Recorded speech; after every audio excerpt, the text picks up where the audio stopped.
အခုပြမှာဒီမှာမော်တာကွိုင်ပတ်မှာဒီကစားပတ်မှာဒီငုံငုံစားချိတ်မယ်ဆိုလို့ရှိရင်သူဒီမှာ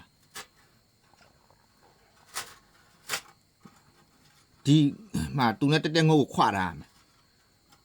ဒီမှာကြေးစိတ်တွေ့လားနော်ဒီကြေးစိတ်နဲ့ဒီကြေးစိတ်တက်အောက်တက်ငုံကိုခွာတာသူ့ဘေးကနှစ်ခုခွာ